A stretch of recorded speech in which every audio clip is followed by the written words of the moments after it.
financial statement mispresentation, gitu ya. Artinya penyajian yang salah atas laporan keuangan. Nah, ini mungkin topiknya udah biasa ya bagi kita, di mana dalam topik ini masuk dalam skop dari forensic accounting itu sendiri ya. Jadi harus didefinisikan dulu gitu ya, yang namanya mispresentation financial statement ini, dan juga bagaimana bentuk-bentuk kesalahan ya, dan juga dalam bentuk-bentuk fraud yang terjadi pada laporan keuangan ya. Kemudian juga menjelaskan bagaimana yang namanya earning management. Nah, earning management itu apakah suatu bentuk fraud? Nanti akan kita lihat ya. Walaupun ini banyak penelitian-penelitian mahasiswa ya yang sudah meneliti tentang earning management.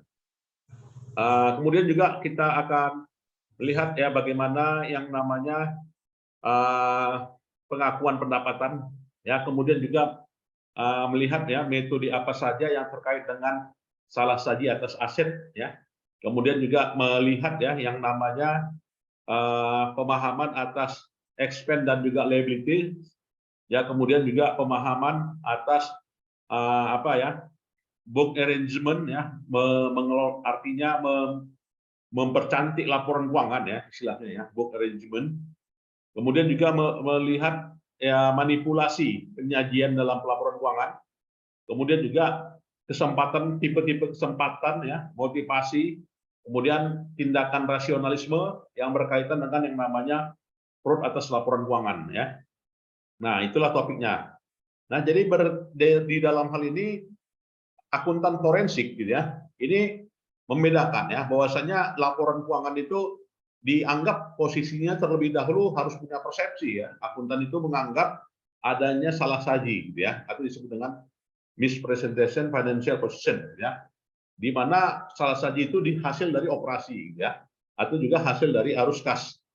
Nah, di mana akuntan forensik ya, pada tugasnya gitu ya, ini melihat secara menyeluruh atas laporan keuangan, di mana hal-hal yang membedakan ya, atau hal yang dianggap berbeda dalam penyajiannya sesuai dengan prinsip yang lazim ya pada laporan keuangan, yaitu General Accepted Accounting Principle gitu ya. Jadi General Accepted Accounting Principle itu yang menunjukkan kerangka secara menyeluruh dari pelaporan keuangan, dan itulah yang dianggap sebagai laporan keuangan yang berlaku umum ya, atau disebut dengan acceptable.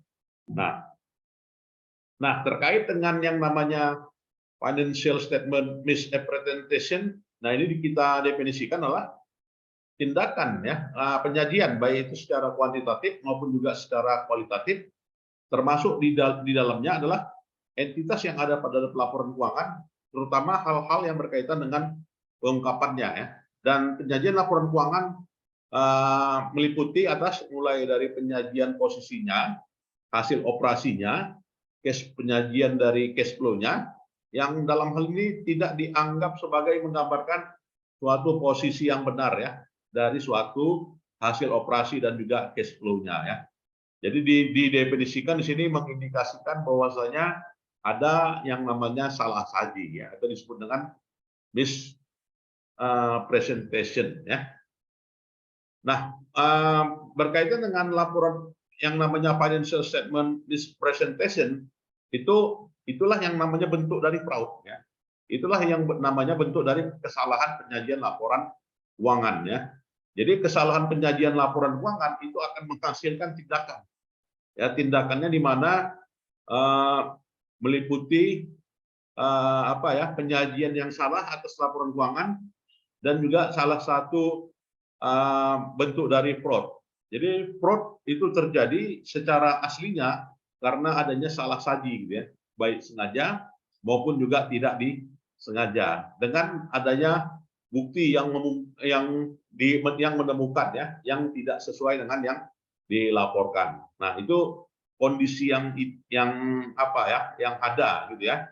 Dan berkaitan dengan hal itu gitu ya, yang namanya ordinary negligence ya, yaitu menunjukkan suatu level rasional ya, di mana mengekspektasikan seseorang itu dengan sesuai dengan situasinya gitu ya. Nah, jadi berkaitan dengan yang namanya suatu tindakan penyajian atas salah saji atas laporan keuangan meliputi yang namanya melakukan kesalahan, gitu ya. Jadi melakukan kesalahan di sini yang bersifat sengaja, hal yang biasa, ya, atau juga cenderung pada arahnya kepada fraud, ya. Dan apabila mengarah pada fraud, gitu ya, maka di sini adalah suatu tindakan yang disebut dengan masuk kategori mispresentation financial statement. Nah, kira-kira demikian, ya. Nah, sekarang mau kita lihat, ya, apa sih bedanya antara fraud laporan keuangan dengan earning management. Nah, jadi kita ketahui, ya, yang namanya earning management secara konsep, gitu ya, itu disebut dengan rataan laba, ya, Bapak Ibu, ya, atau manajemen laba kata orang, ya. Nah, jadi manajemen laba itu kategorinya masuk fraud atau tidak, gitu ya. Jadi kalau bicara yang namanya manajemen laba itu kan banyak jenisnya, gitu ya. Ada yang namanya window dressing, gitu ya. Ada yang namanya income smoothing, gitu kan. Yang ada namanya earning management. Nah, itu namanya dikatakan dengan earning management. Nah, jadi kenapa adanya earning management, gitu ya? Ya karena adanya keinginan yang manajer untuk mempercantik laporan keuangannya sehingga para pengambil keputusan itu akan berdampak atasnya, apakah dia menahan sahamnya, gitu kan? Apakah menjual sahamnya atau membeli saham kembali. Nah, itu motif-motif, ya, yang dilakukan terkait dengan earning management. Ya, jadi earning management sini yaitu bagaimana suatu transaksi, ya, yang disajikan pada laporan keuangan tersebut, gitu ya, unethical. Nah, jadi suatu praktik yang tidak etis, ya. Kenapa dia dikatakan earning management itu tidak etis, ya? Ya karena yang namanya penyusunan laporan keuangan itu kan sudah mengacu pada prinsip-prinsip penyajian laporan keuangan yang namanya historical cost, gitu ya. Jadi kalau tahun ini labanya 100, ya, tahun depan 120, tapi karena diubah metode, misalnya metode persediaannya sehingga labanya menjadi 120. Nah, itu dianggap sebagai suatu tindakan earning management. Nah, jadi unethical itu. Nah, jadi suatu praktik unetik. Nah, jadi sudah jelas, ya, earning management itu suatu praktik unetik. Nah, jadi kalau banyak riset-riset yang dilakukan mahasiswa, terutama orang nyusun tesis, ya, pengaruh laporan keuangan terhadap earning management, bla bla bla katanya. Nah, itu bukan suatu tindakan yang legal, ya. Jadi menurut skenario atau menurut perspektifnya forensic accountant, earning management itu adalah unethical, ya. Jadi kalau bicara unethical belum tentu fraud, gitu ya. Belum tentu fraud, tetapi tidak etis saja. Nah, itu, ya. Tidak etis, ya. Bagaimana kita misalnya mengatur laba itu dari 100 menjadi 150, ya. Yang harusnya 70 misalnya. Itu adalah tindakan unetik saja, gitu ya. Jadi earning management adalah praktik yang tidak etis dianggap. Nah, untuk itu maka bagaimana terjadinya, ya? Metode yang biasa yang terjadi pada atas yang namanya fraud itu, gitu ya, meliputi, gitu ya, meliputi yang pertama adalah improper revenue recognition, gitu ya. Artinya di sini tidak mengakui secara lengkap, ya, atas pendapatan yang terjadi, itu adalah fraud, ya, Bapak Ibu. Misalnya apa? Ya, misalnya suatu gitu ya, suatu transaksi sudah terjadi, gitu ya, sudah terjadi tapi tidak diakui. Ya, misalnya apa? Ya, misalnya transaksi penjualan, ya, penjualan kredit. Nah, tapi karena tidak diakui, gitu, maka penjualan itu pending dianggap, gitu ya. Tapi harusnya udah di jurnal, kan? Jurnalnya adalah account receivable-nya di debit, ya kan, kreditnya revenue harus, gitu kan. Nah, tapi tidak di jurnal demikian. Padahal perusahaan menganut yang namanya accrual base, ya. Nah, ketika itu tidak dicatat, maka terjadilah yang namanya improper revenue recognition. Satu, ya. Yang kedua adalah sham sales. Nah, sham sales itu pengertiannya apa? Ya, di mana suatu penjualan sudah terjadi, ya, tetapi tidak diakui, ya, tetapi tidak diakui. Karena apa? Disebabkan ini, ya, adanya hubungan antara buyer dengan seller yang mengembalikan, ya, yang mengembalikan dari barangnya dan juga berdampak ya setelah adanya tanggal neraca. Gitu kan.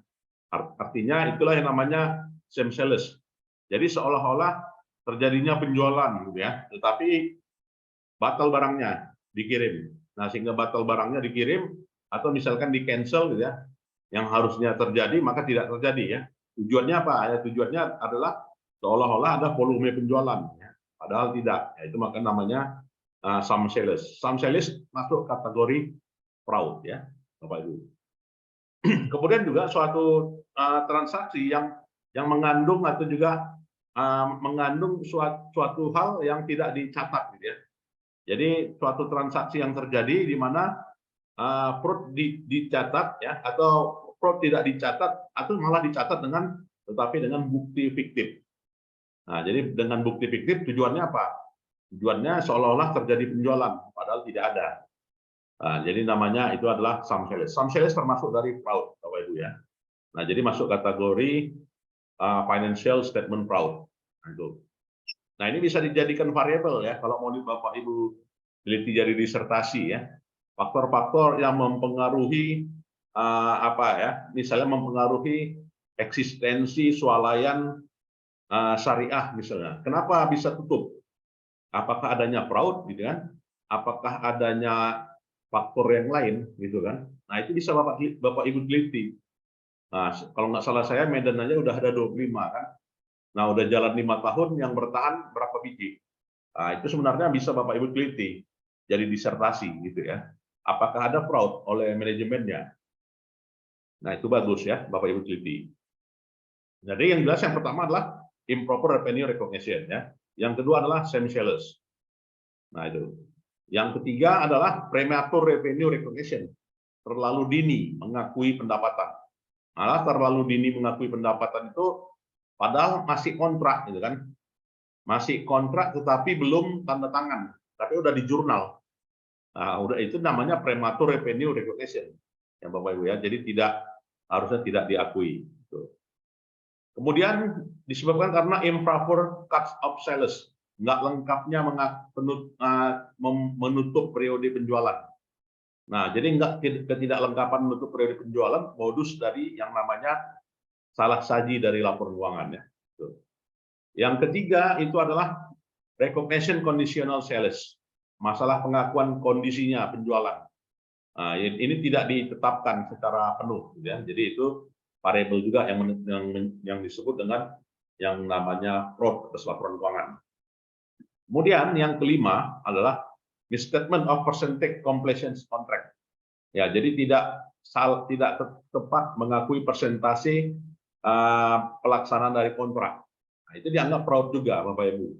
Nah, jadi apabila salah angka ya, salah tetapkan kriteria maka dianggap salah saji, gitu ya. Kemudian disebabkan karena unauthorized shipment, ya yang dikirimkan apa ya melalui orang yang tidak terotorisasi, itu fraud ya. Jadi terjadinya yang namanya channel stuffing, di mana channel stuffing itu disebut dengan making unauthorized shipment, ya. Jadi biru-biru pengirimannya tidak memang apa gitu ya, yang belum dikenal oleh perusahaan, itu dianggap sebagai fraud ya Bapak Ibu. Kemudian juga consignment sales. Apa ini consignment sales? Nah, consignment sales ini adalah yang namanya barang titipan, cicilan. Ya, barang titipan lah ya, konsinyasi Bapak Ibu ya. Jadi yang namanya konsinyasi itu juga adanya ranah fraud. Kenapa bisa demikian? Karena yang namanya barang yang dititipkan, nah dalam hal ini bisa diakui atau tidak ya. Artinya di sini bisa jadi adalah suatu bentuk penjualan yang terjadi yang sudah terjadi di masa lalu yang mengindikasikan dalam hal ini adalah hasil dari penjualan yang dilakukan oleh si penitip barang. Ya. Jadi di sini konsinyasi terjadi yang disebabkan karena premature recognition of sales revenue pada metode penjualan barang titipan, disebut dengan consignment sale. Kemudian faktor yang lainnya yang namanya bentuk fraud dari misleading of financial statement itu adalah bill and hold sellers. Ya, sengaja menahan-nahan, ya menahan-nahan surat tagihan, ya menahan-nahan surat tagihan atau juga menahan faktur ya istilahnya. Menahan faktur itu termasuk dari yang namanya fraud. Kenapa termasuk dari adanya fraud? Ya karena terutama dalam hal apa ya perusahaan yang menjual barang dagangan, nah ini sering terjadi menahan-nahan barang ya kepada pembeli. Nah, sehingga dalam hal itu dianggap sebagai suatu bentuk fraud, Bapak Ibu ya. Kemudian bentuk fraud yang lain, misstatement of asset. Nah ini ya, nggak menyajikan aset dengan benar, ya tidak menyajikan sesuai dengan standar. Nah, itu dianggap sebagai fraud yang terjadi atau disebut dengan misstatement of financial statement. Kemudian misstatement of expense, ya salah saji atas beban dan juga salah saji atas kewajiban. Nah itu juga fraud ya Bapak Ibu. Ya, berikutnya of the book arrangement, ya ada kontrak-kontrak bawah tangan. Nah, jadi kontrak-kontrak bawah tangan ini juga termasuk yang namanya fraud, ya, bukan kontrak resmi. Ya, jadi hindarilah kontrak bawah tangan. Kenapa? Kontrak bawah tangan termasuk adanya fraud, Bapak Ibu ya.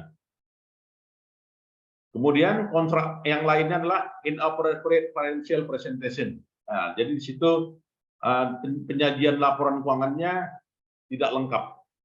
Nah, jadi tidak lengkapannya juga penyebab terjadinya fraud. Nah, sehingga banyak terjadi ya ketika tidak lengkap langsung orang main pecat gitu ya. Karena udah dianggapnya fraud gitu ya, tanpa adanya pembelaan, adanya toleransi langsung vonis, gitu kan. Nah, ini sering terjadi nih. Nah, kemudian juga work commit financial statement fraud ya.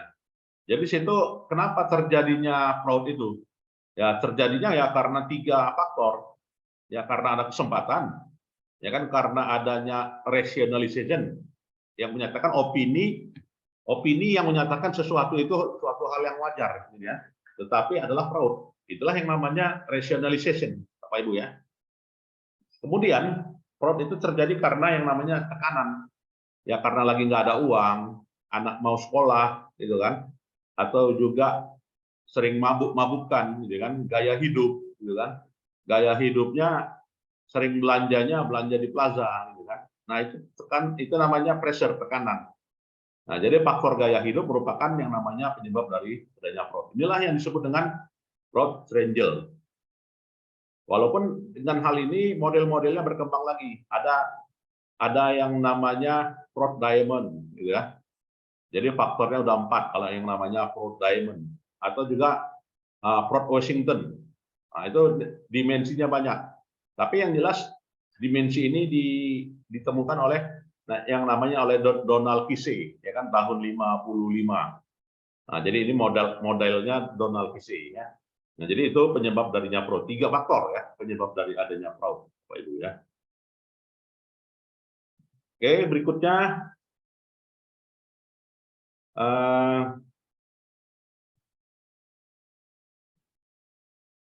jadi bentuk-bentuk dari dimensi namanya opportunity itu pun ada ya Bapak Ibu ya. Misalnya bentuk opportunity ya adanya motivasi gitu kan. Adanya cut up for income performance ya karena kesulitan keuangan gitu kan. Itu penyebab darinya adanya fraud, atau juga karena adanya ingin membuat bisnis baru gitu kan, atau juga karena ingin memiliki saham gitu kan. Nah, jadi itu penyebab dari adanya fraud, Bapak Ibu ya. Kemudian faktor rationalization juga. Rationalization itu banyak dimensinya ya. Nah, jadi itu menunjukkan suatu red flag ya, suatu beberapa faktor-faktor penyebab terjadinya adanya fraud ya. Nah, untuk itu teknik investigasinya bagaimana?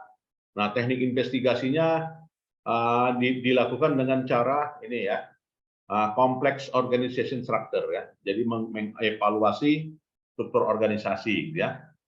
Kemudian melihat kelemahan tata kelola struktur organisasi, di mana letak lemahnya. Ya, kemudian melihat letak lemah, titik lemah internal control ya. Nah, ini bisa jadi Bapak Ibu jadikan variabel ini ya di dalam disertasinya. Kalau mau jadikan variabel, nah ini bagus sekali ya.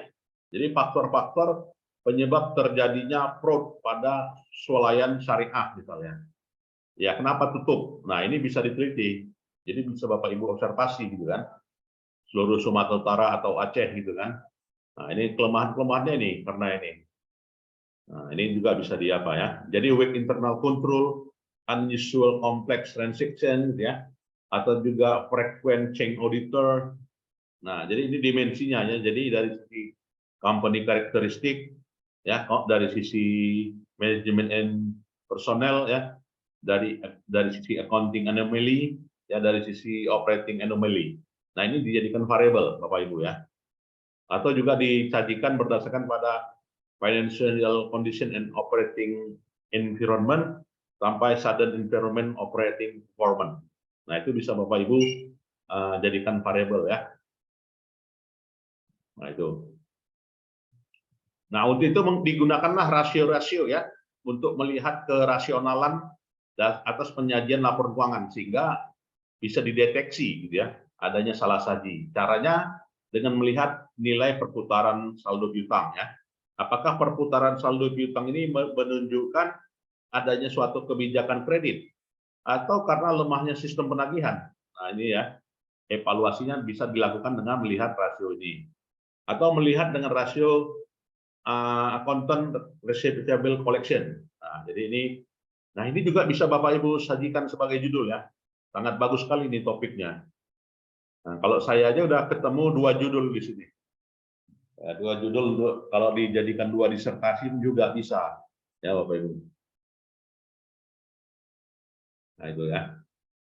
Baiklah, saya kira itu saja ya, Bapak Ibu sekalian. Mungkin ada yang kita diskusikan, silakan. Bapak Ibu. Nah, kalau sehingga di situ dianalisa laporan keuangannya, baik secara vertikal maupun juga secara horizontal. Seperti ini. Baik, ada yang mau kita diskusikan? Izin tanya, Prof. Silakan, Pak. Masalah judul tadi, Prof. Yang Ya, Pak. Prof bilang tadi kan faktor-faktor penyebab fraud kepada swalayan syariah di Sumut, Ya, kan, Prof. Yang satu lagi apa, Prof? Ya, satu lagi adalah ini, Pak ya. Ini ya, analisa deteksi salah saji laporan keuangan pada laporan keuangan swalayan syariah di Sumatera Utara. Oh, iya. Nah, jadi Bapak Ibu tinggal menganalisa laporan keuangannya ya. Analisis deteksi perempuan gitu. Ya, analisa deteksi salah saji laporan keuangan. Nah, itu Pak ya. Analisa salah saji penyajian laporan keuangan pada swalayan syariah di Sumatera Utara. Oke, makasih, Jadi, Prof. Bapak Ibu teliti, inilah dimensinya ya, dari sisi account receivable ya. Jadi kalau dari sisi account receivable, apakah benar ya swalayan itu karena adanya penurunan piutang? Ya, jadi kalau dia penurunan piutang itu menunjukkan karena tagihan-tagihan belum dibayar. Memang iya Pak, kata jawabannya. Nah ini pun juga bisa dijadikan data primer Pak ya. Kalau laporan keuangannya sulit diambil kan nggak ada biasanya kan. Nah, tapi Bapak Ibu bisa wawancarai. Bagaimana Pak dari sisi piutangnya? Oh ya, di sini Pak banyak barang titip gitu kan. Banyak tagihan tapi belum kami bayar disebabkan karena kesulitan likuiditas gitu kan. Nah, jadi bisa kita buktikan ya bahwasanya swalayan syariah Sumut itu tidak berkembang karena apa? Nah, ini bisa apa ya? Belum ada itu yang meneliti Pak. Itu. Nah, bagus sekali itu. Jadi sebagai sarana masukan juga lah ya bagi pengelola swalayan pola syariah misalnya yang ada di Sumatera Utara. Makasih, Prof. Ya, Pak. Nah, ini jadikan variabel lah banyak sekali Pak. Ini ya bisa ketemu judulnya. Sampai kepada aspek non current debt equity. Nah ini Bapak rasiokan, Bapak apakan aja kuesioner kan, gitu ya. Iya. Nanti itu Prof, nggak bias dia itu Prof. Ya nanti kan dia jawabnya rentang 5 Pak, 5 sampai 1 kan. Nah, nanti manajernya akan jawab 4. Nah, jadi dari sisi apa ya, dari sisi misalnya dari sisi utang dengan ekuitas gitu kan, dia jawab misalnya relatif, misal Bapak Ibu tanyakan terkait dengan kemampuan hutang kepada pemangku kepentingan dalam hal ini apakah apa gitu ya? Apakah rasionya tinggi? Dia akan jawab, oh ternyata Pak ya kami belum bayar kewajiban kami kepada para pemodal. Belum balik modalnya pemodal kan. Nah, itu setahu saya dulu sempat ada beberapa dokter gitu kan, itu investasi kan pada swalayan syariah sampai 50 juta satu orang. Nah itu belum balik itu sampai sekarang. Nah itu bisa Bapak Ibu jadikan variabel ya. Ini pertanyaannya, Prof, pertanyaannya pakai opsi atau pertanyaan langsung? Data ordinal aja Pak. Ordinal. Ya ordinal.